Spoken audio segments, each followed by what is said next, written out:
Welkom bij een nieuwe Thales Nederlands. Vandaag ga ik het hebben over letter, woord en zin.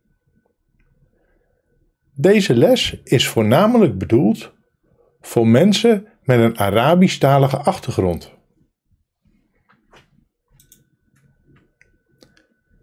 Ik woon in Nederland.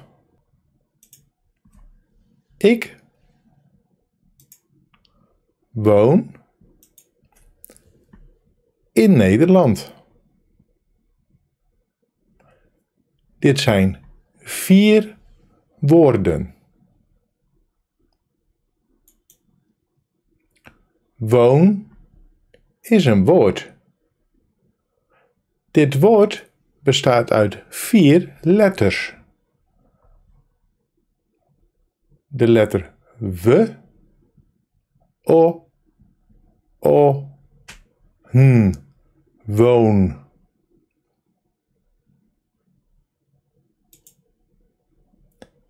Mijn naam is Mark.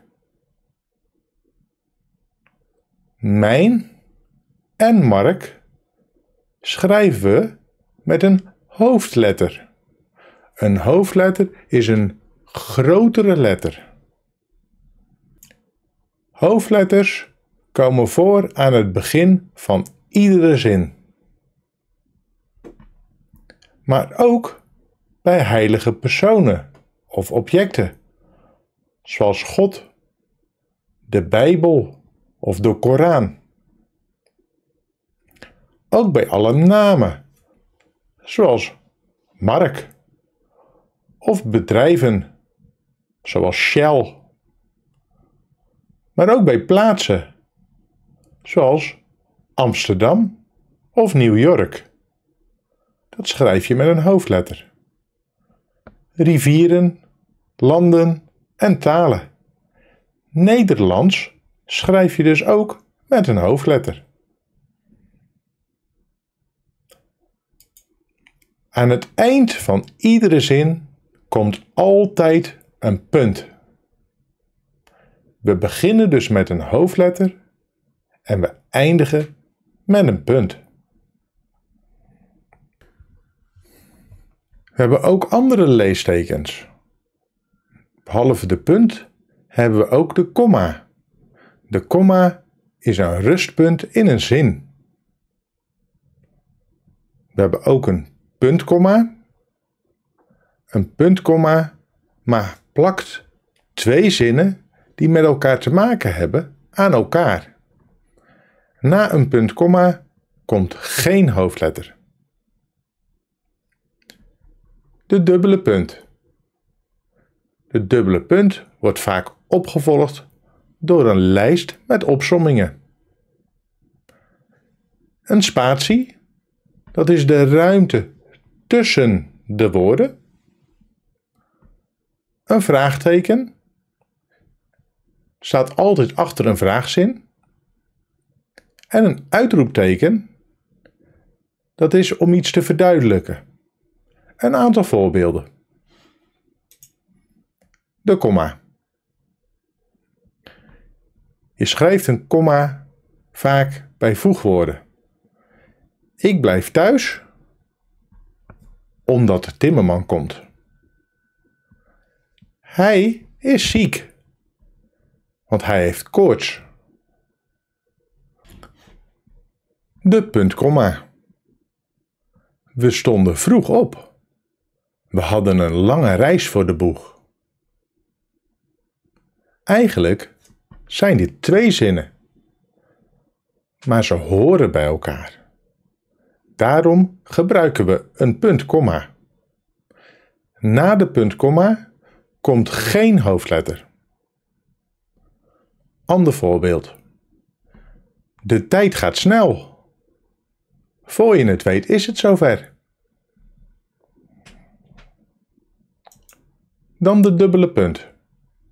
Een dubbele punt wordt gebruikt voor een opsomming of een lijstje. We gaan kijken naar het voorbeeld. We gaan op reis en nemen mee toiletspullen, een handdoek, een warme trui. Op deze manier wordt de dubbele punt gebruikt. Dan de spatie. De spatie is het gat tussen twee woorden.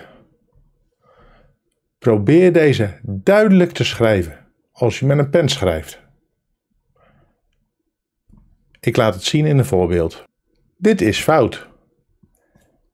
Het gat tussen de woorden is heel erg klein. Daardoor is het moeilijk te lezen. Als we dat wat groter maken, is het duidelijker. Zo is het beter te lezen. De spatie is nu wat groter en daardoor leest het makkelijker. Denk daaraan als je zelf gaat schrijven. Het vraagteken. Het vraagteken staat altijd achter een vraagzin. Een voorbeeld. Heb je zin om zondag mee te gaan? Je hoort ook aan de zin dat de klank een beetje omhoog gaat aan het einde van de zin. Zo werkt dat met een vraagzin.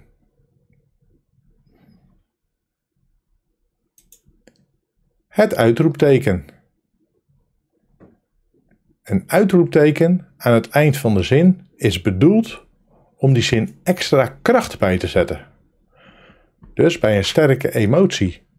Hoe durf je om zo tegen mij te praten? Of om iemand te waarschuwen. Let op! Of iemand een bevel geven. Kom nu hierheen. Een uitroep. Help! Of bij een kreet. Auw! Dit zijn allemaal voorbeelden waarbij je in geschreven tekst het uitroepteken kan gebruiken. Ik hoop dat jullie hier iets van geleerd hebben. Bedankt voor het kijken en tot de volgende les.